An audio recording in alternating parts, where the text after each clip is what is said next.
Okay, first the term you have to understand. Flame mean क्या? Fire. Photometry mean, you know, there will be detector and light is there. Photo mean what? Light, and detector is there. Metry mean detector is there. The light when pass, so some wavelength will be comes out, that is going to measure. Understand what I said? हम यहाँ पे क्या use कर रहे हैं? We are using the flame. Okay. And photometry mean UV जैसा था. UV हम जैसा करते थे, UV is known as spectrophotometry. बोलते हैं या नहीं? ओके. क्यों बोलते हैं वहाँ पे? क्योंकि हम वहाँ पे इलेक्ट्रोमैग्नेटिक रेडिएशन पास करते थे, इसीलिए उसको स्पेक्ट्रोफोटोमेट्री. मगर इसको स्पेक्ट्रोफोटोमेट्री नहीं बोलते हैं, इसको फ्लैम फोटोमेट्री. क्योंकि हम यहाँ पे फ्लैम दे रहे हैं. क्या दे रहे हैं? फ्लैम दे रहे हैं, इसीलिए flame photometry. Rest is same. Molecule goes from ground to excited, और जब एक्साइड टू ग्राउंड आता है, देखो ग्राउंड टू एक्साइड करने के लिए हम क्या करते हैं ना, एनर्जी देते हैं ना. तो कितना एनर्जी देंगे तो मॉलिक्यूल ग्राउंड से एक्साइड जाएगा. वो होता है प्रिंसिपल ऑफ यूवी. यस और नो?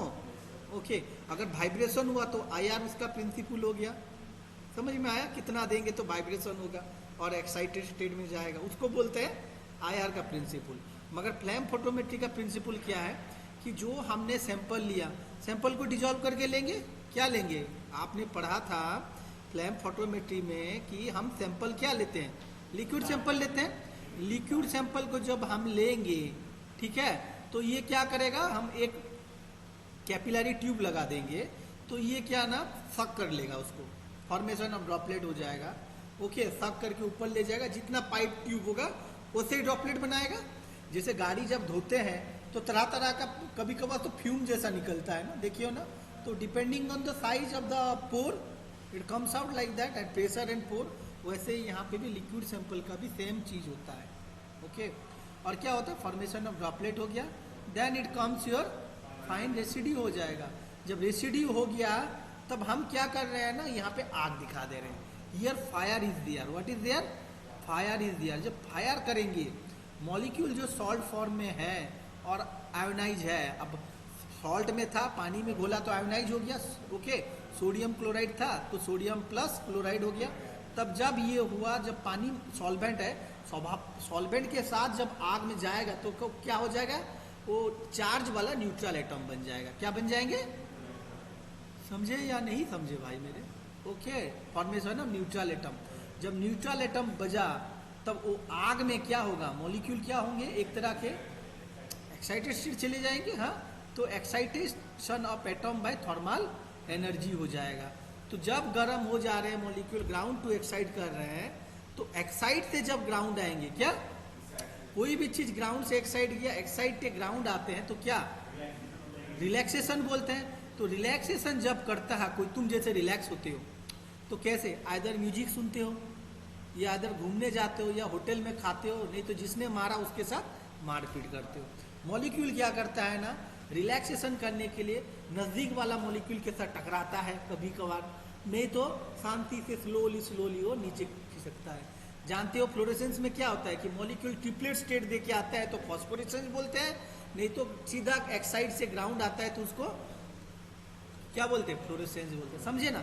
यहाँ पे भी जब जो आ रहा है आपका एक्साइटेशन से ग्राउंड रिलैक्सेशन हो रहा है, तब वो क्या करता है ना, एनर्जी रिलीज करता है. एनर्जी मतलब क्या? वेवलेंथ और फ्रीक्वेंसी रिलीज करता है. तो जो करता है that is the particular characteristic ना. जैसे कि मान लो अभी तुम्हें कोई मार दिया या घर को कोई मार दिया, दोनों को मारने में तुम्हारा गुस्सा दोनों का दोनों अलग है. और कोई कुकार वाला साइको को कोई मारेगा तो मर्डर ही कर देगा. कोई अगर साइको को एक चाटा मारोगे तो तुम्हें मर्डर भी कर सकता है, करता है या नहीं? जो साइको होता है वो मर्डर कर देता है. जो समझता है कि चलो मार दिया तो मार दिया. समझ रहे हो या नहीं? कंप्लेन कर दूं या कुछ तुम सोचोगे साइंटिफिकली, मगर वो नहीं सोचेगा, मुझे मारा मैं दे दिया. समझा? तो ये जो है मॉलिक्यूल एक्साइटेशन से ग्राउंड आ रहा है, ये बीच में यही होता है. तो वो क्या कर रहा है? एनर्जी एमिट कर रहा है. जो एनर्जी एमिट करेगा उसका नेचर वाइज, उसको मान लो वहाँ पे सोडियम है, सोडियम का अलग सा एनर्जी होगा.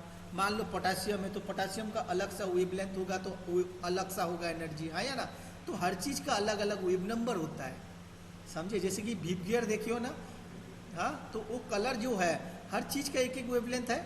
वैसे ये जब होंगे ना एक एक वेवलेंथ छोड़ते हैं, और वो वेवलेंथ क्या करेंगे ना, डिटेक्टर में जाके बजेंगे और उसको हम फिल्टर लगा के एनालाइज कर सकते हैं।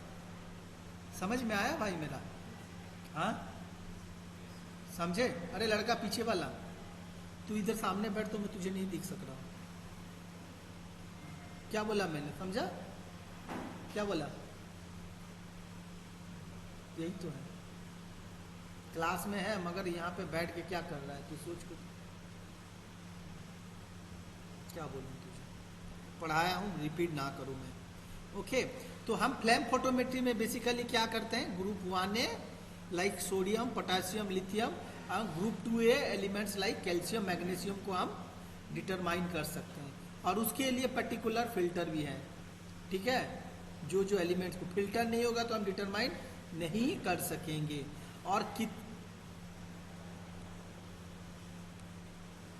और एक है कि बेटा देखो कितना एटॉम एक्साइटेड हुआ जो एनर्जी में, तो there is a formula, this formula will determine की fraction of free atom thermally excited. Okay,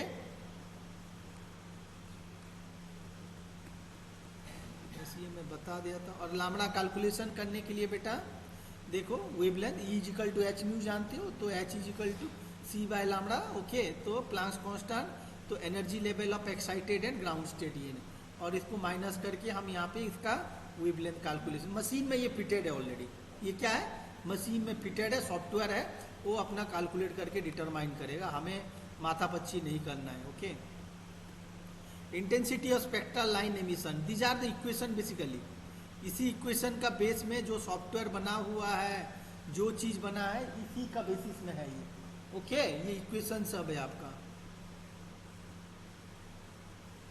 या now comes your instrument principle के लिए आपको क्या याद रखना है बेटा, देखो फॉर लाइफ लॉन्ग आप ये याद रखना है। अगर इधर सुनो, जो भी आप पढ़ा रहा हूँ ना, थोड़ा अंडरस्टैंड करने के लिए कोशिश करो तो समझ जाओगे, और थोड़ा बहुत लिखने का कोशिश करना, जो समझा मैंने आपको इस लैंग्वेज में लिखोगे तो ना समझोगे।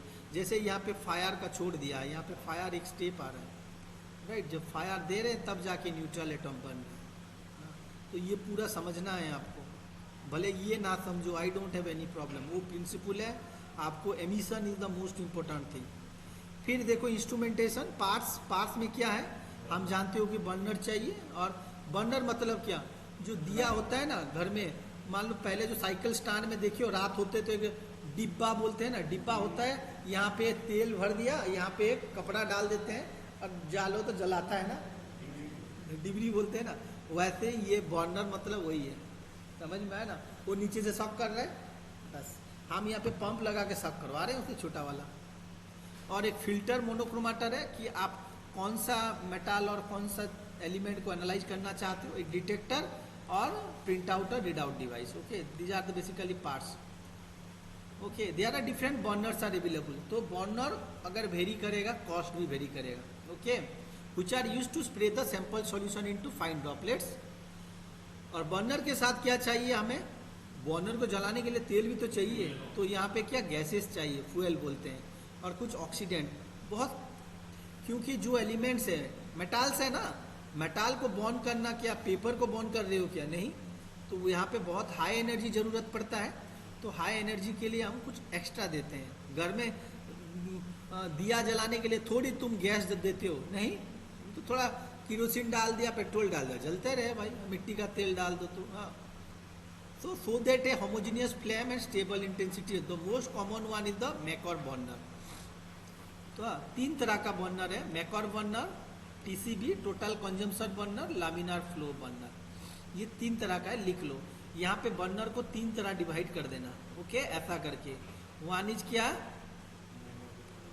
Maikal, then laminar and total consumption. MTL याद रखो या MLT याद रखो, तुम्हारा जो मतलब। Okay, Maikal burner, total consumption burner और लामिनार बर्नर, ये तीन तरह का बर्नर होते हैं। ओके, ये देखो टोटल कंजम्पशन बर्नर, देख रहे हो ना कैसा है, जल रहा है। हाँ, तो टोटल बर्नर इज सिंपल, ये जैसा दिखाया गया है। एडवांटेज क्या, इट इज सिंपल और एंटायर सैंपल इज कंज्यूम। इसमें क्या होता है, एंटायर सैंपल डीमेरिट क्या है? Uniform and homogeneous flame is not obtain. इसमें हमारा होमोजेनियस एंड यूनिफॉर्म फ्लेम नहीं बनता है और इसमें ड्रॉपलेट साइज वेरी करता है, leads to fluctuation in the flame intensity, जिसके वजह से फ्लक्चुएशन होता है। तो ये 3 इसका डीमेरिट है। बस आप एग्जाम में ये डायग्राम ड्रॉ कर देना है, 2 मेरिट 2 डीमेरिट लिख देना। ये सिंपल है, इजी टू हैंडल है, कॉस्ट इफेक्टिव है, बट इसका डीमेरिट क्या है? It is not uniform and flame is not burn in uniformly. Okay, laminar flow, this burner is most widely used and because of the merit like uniformity and laminar मतलब क्या है? एक जैसा आया ना। हाँ, तो यूनिफॉर्मिटी ये मेंटेन करता है फ्लेम का, तो ये इसीलिए बहुत यूज किया जाता है।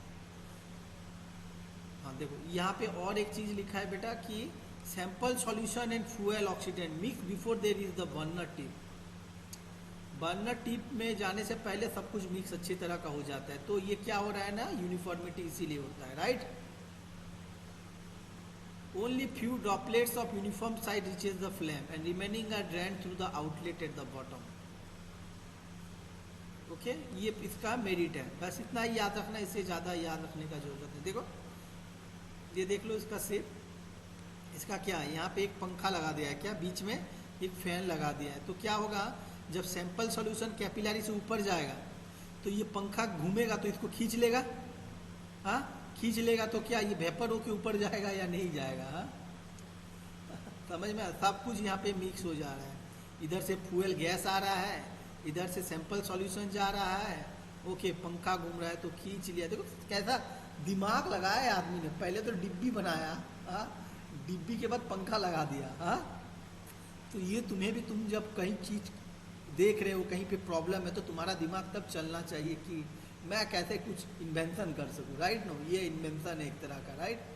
फिर ये बर्नर लगा के ये जलाया यहाँ पे, राइट, जला तो है ना, यूनिफॉर्मिटी और कुछ नहीं है।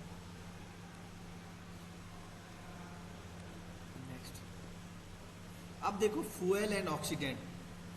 देखो if the temperature flame is too low it may not cause excitation of the neutral atom. Yes भैया, किसी को गुस्सा करने के लिए तो सही ढंग का पंच मारना है। तो मॉलिक्यूल को, एटम को अगर जो है उसको अगर ग्राउंड टू एक्साइड भेजना है तो सही ढंग का एनर्जी मारना है ना।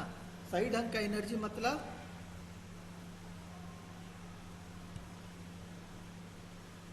सही ढंग का एनर्जी का मतलब क्या होता है? क्या हुआ? सही ढंग का एनर्जी का मतलब क्या होता है?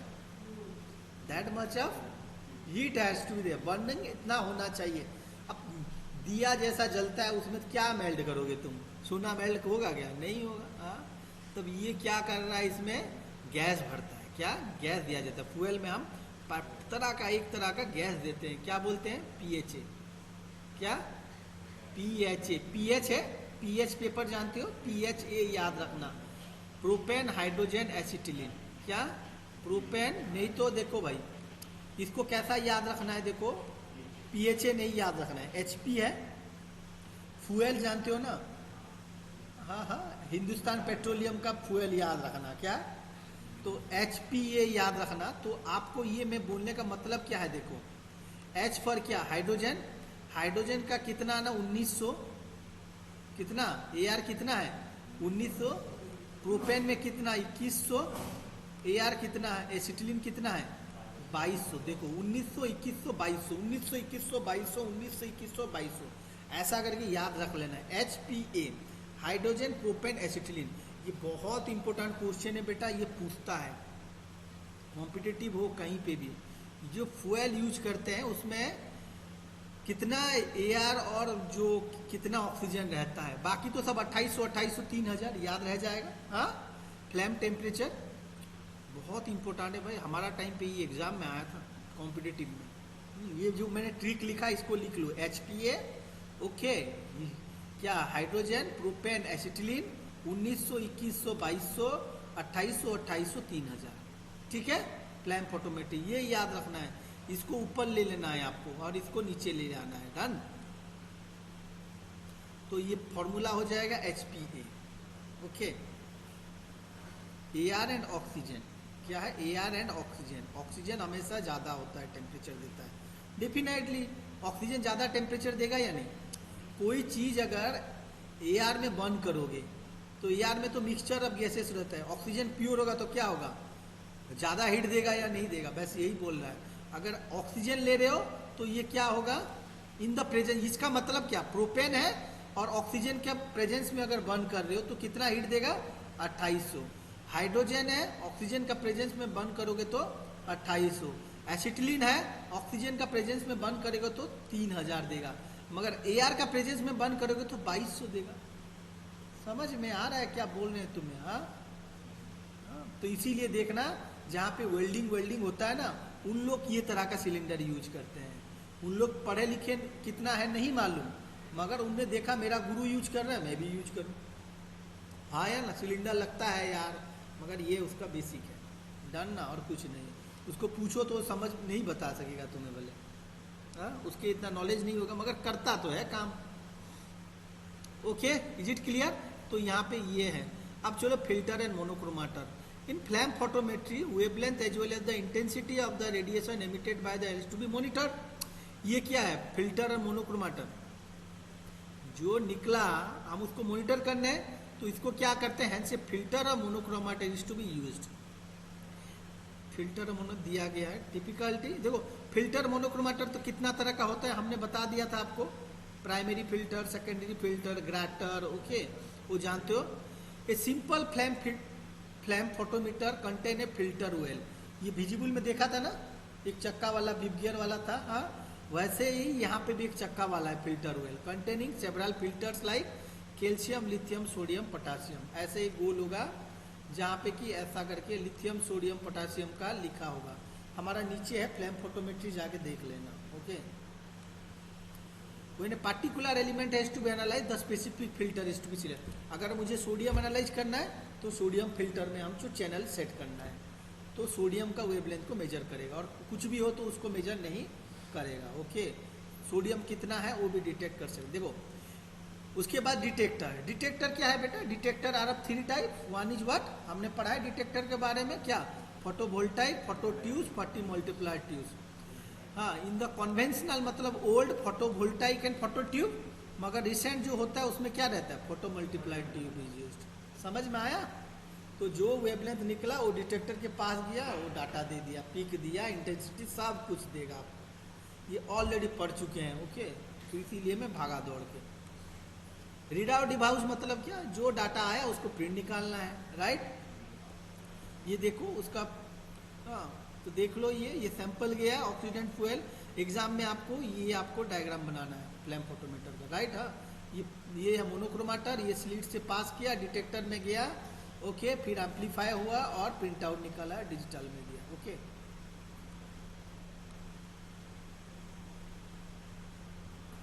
ये हमने ऑलरेडी पढ़ चुका है, इसीलिए I am not going to discuss. बाकी ये 1-2 लाइन पढ़ लेना, वो कैसा क्या हो रहा है वो आप अपना लैंग्वेज में लिख देना। अब देखो this can be also single beam and double beam. ये सिंगल बीम में भी आता है, डबल बीम में भी इट इज फिजिबल। तो देखो इसके लिए क्या किया इसने, जो है वहां पे एक मिरर सेट कर दिया, मिरर में ग्राटर दे दिया, ग्राटर से ये यहाँ पे ये जाएगा 2 तरह से। यहाँ पे फ्लैम हुआ तो 2 तरह से स्प्लिट कर रहा है, एक सैंपल के लिए रहेगा और एक तुम्हारा क्या, सॉरी, हाँ, ये डिटेक्टर 2 है आपका, डिटेक्टर 1 एंड डिटेक्टर 2।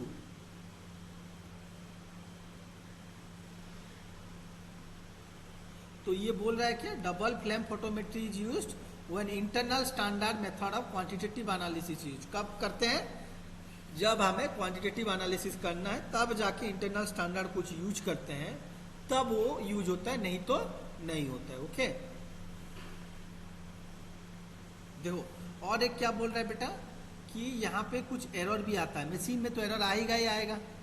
अगर आपने सैंपल सॉल्यूशन अच्छे से नहीं बनाया, मान लो टैबलेट ले लिया, उसको फिल्टर नहीं किया और लगवा दिया, तो अगर पार्टिकल होगा तो क्या करेगा, कैपिलरी को चोक नहीं कर देगा, कर देगा या नहीं।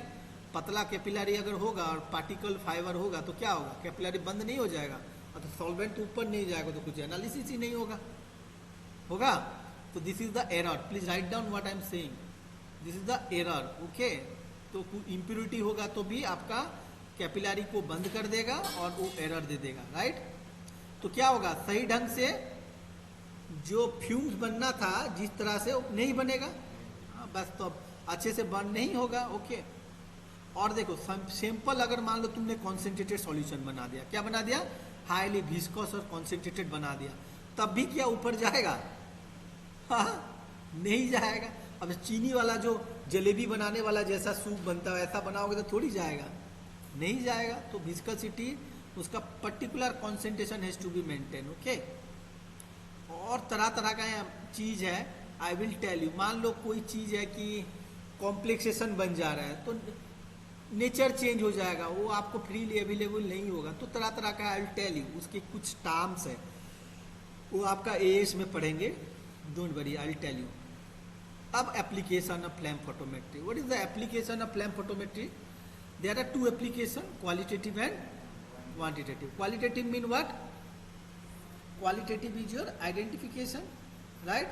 Identification of what? Group 1 and group 2A elements, right? Sodium, lithium, potassium, calcium and magnesium like compound. Okay?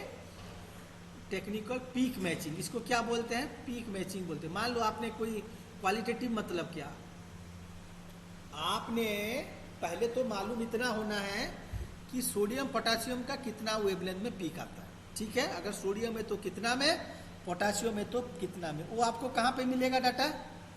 Pharmacopoeia. Pharmacopoeia से आपने देख लिया, ब्रिटिश फार्माकोपिया। आप कोई भी फॉर्मुलेशन देख रहे हो, मान लो ORS का टैबलेट देखो, सैचुरेट होता है ना, वो IP है, BP है, USP देख लिया, तब आप उसी का जो है स्टैंडर्ड फार्माकोपिया गया, उन्होंने कैसा किया है AS में, अगर एनालाइज करना है तो आपको उसको फॉलो करना है एज पर दैट नॉर्म्स, क्योंकि उन्होंने कैसा सॉल्यूशन बनाया, क्या स्टैंडर्ड लिया है, सब कुछ उनका फॉलो करना है, तब जाके आप ऐसे कर सकोगे अगर करना चाहते हो कुछ भी। Okay, so this is known as peak matching. क्या बोलते हैं? Peak matching.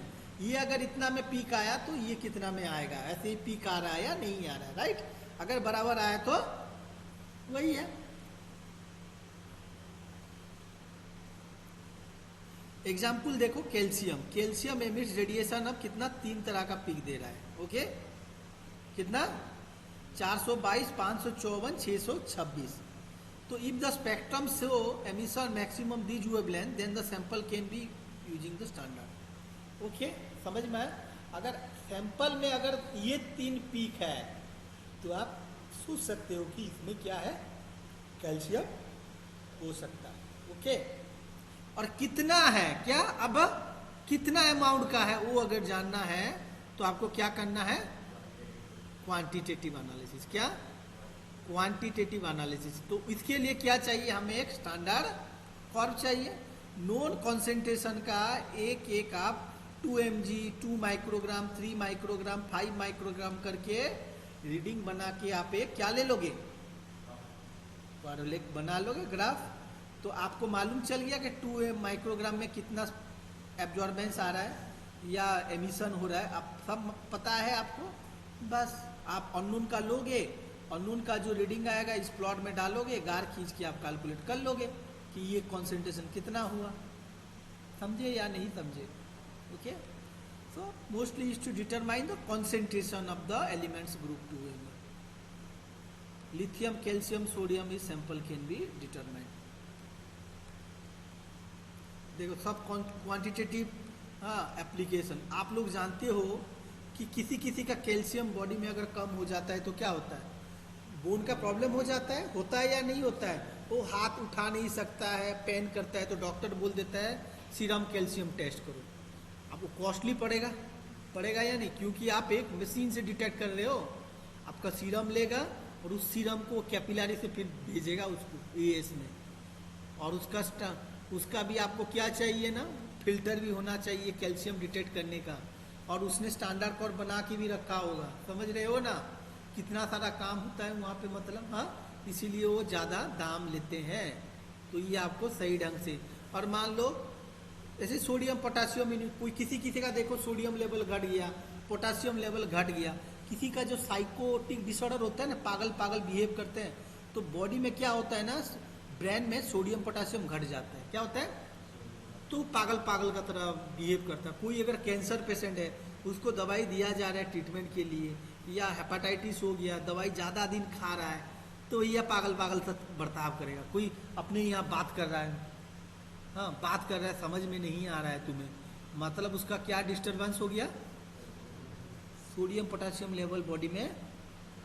जो पागल देखते हो ना घूमते रहते हैं बाजार में, हाँ उनका ना बेसिकली यही कम हो जाता है। क्या होता है, और कभी कभार क्या होता है ना बेटा, मेरा पापा का हुआ था, बोल रहा हूँ अभी कुछ कोरोना के बाद, कि कोरोना में तो मालूम नहीं चला, वीक हो गया तो टॉयलेट जाते तो कहीं पे मान लो ठूक गया है ऐसा माथे में, तो क्या हुआ ना ब्लड क्लॉट हो गया है।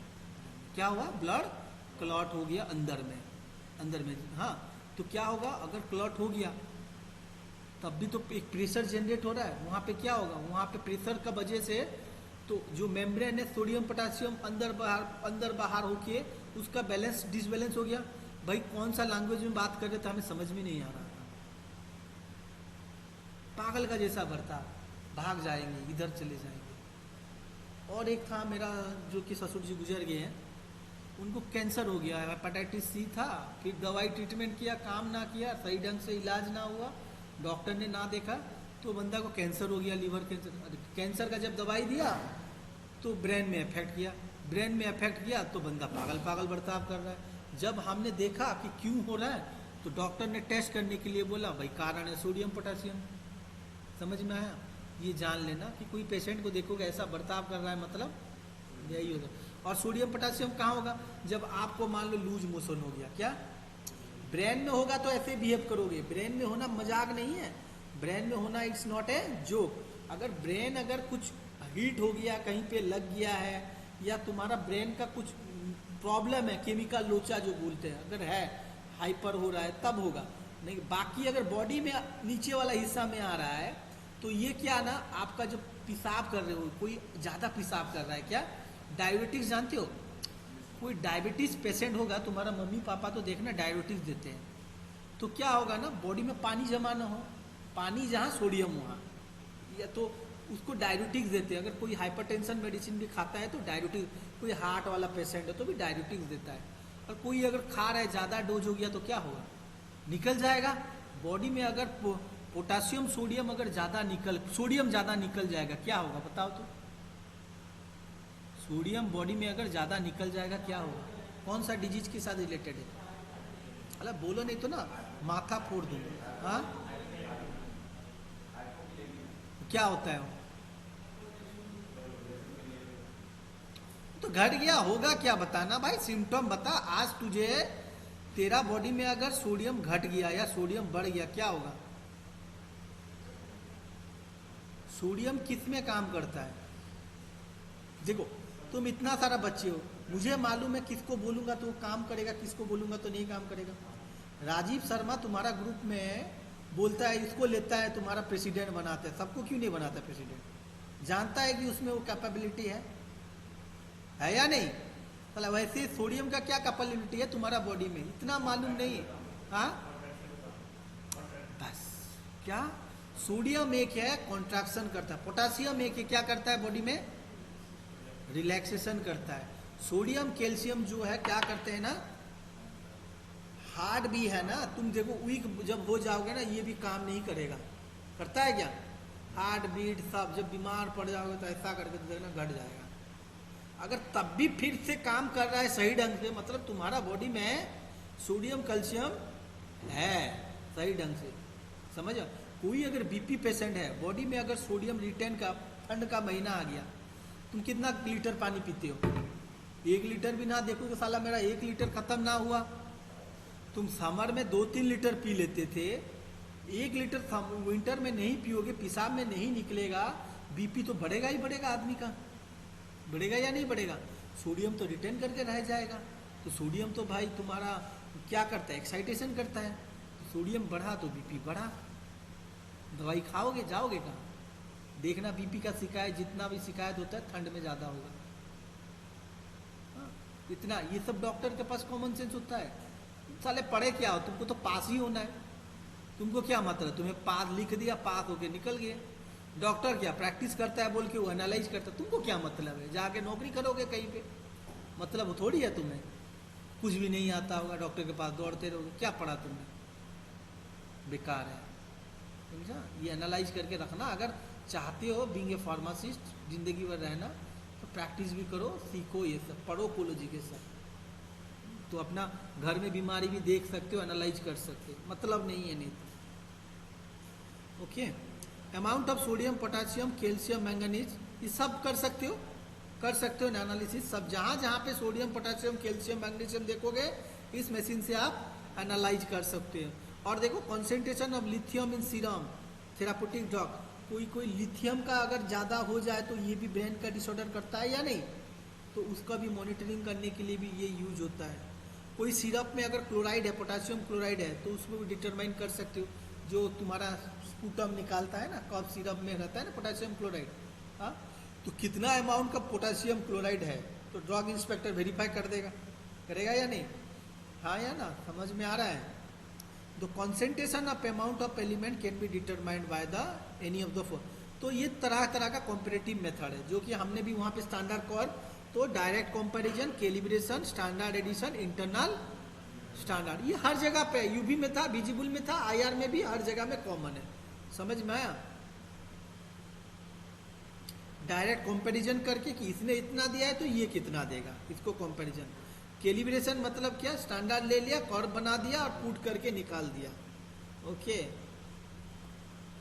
स्टैंडर्ड एडिशन मेथड, जहां पे given sample divided into aliquots to each increasing concentration of standard sample added, the flame intensity of sample as well as those of the sample to his standard solute were added were determined। हाँ, तो यहाँ पे different concentration of standard भी उसके साथ add करके determine किया जाता है। ये कैसा किया जाता है मैंने कभी ना किया था, ठीक है, that I have not perform, इसको थोड़ा देखना पड़ेगा। बट इट इज देखो 10, 20, 30, 40 करके, पहले से 10, 20 का मालूम है आपको, मतलब क्या, आपको 10, 20 का मालूम है और आपने क्या किया, स्टैंडर्ड को भी सैंपल के साथ ऐड कर दिया और उसको निकाला। अब देख लो क्या वेरिएशन आ रहा है, आई थिंक सो।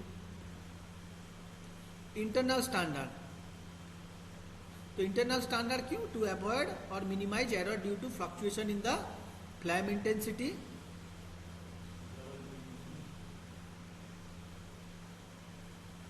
तो यहाँ पे भी known concentration of different element is added to standard solution as well as sample solution.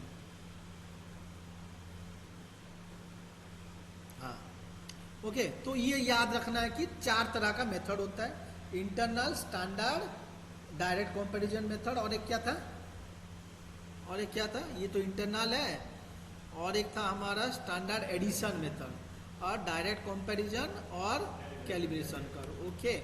बस ये 4 तरह का मेथड होता है, बस थोड़ा थोड़ा आइडिया रखना।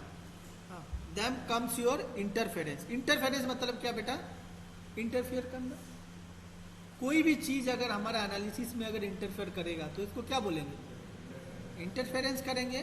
तो इंटरफेरेंस तरह तरह का होता है, फिजिकल इंटरफेरेंस, केमिकल इंटरफेरेंस। कोई अगर केमिकल अगर इंटरफियर किया तो उसको बोलेंगे केमिकल इंटरफेरेंस। कोई फिजिकल पैरामीटर अगर इंटरफियर किया, जैसे कि गंदा घुस गया, पार्टिकल घुस गया, और इंस्ट्रूमेंट ओल्ड हो गया है, कैपिलरी टूट गया है, डिटेक्टर पुअर हो गया, बहुत पुराना हो गया, राइट, समझ में आ रहा है क्या बोल रहे हैं। These are the different types of there, तो मैं आपको ये बताऊंगा, डोंट वरी। हाँ, तो देखो बैकग्राउंड एब्जॉर्प्शन, स्पेक्ट्रल, तो बेटा ये ना एक क्लास खुद ही लगेगा, ये बहुत इंपॉर्टेंट है, ठीक है। तो मैं यहाँ पे इसको स्टॉप कर दे रहा हूँ आज, ओके। तो इंटरफेरेंस, बस, तो ये एक इंटरफेरेंस में लगेगा आपको, और लगेगा AS।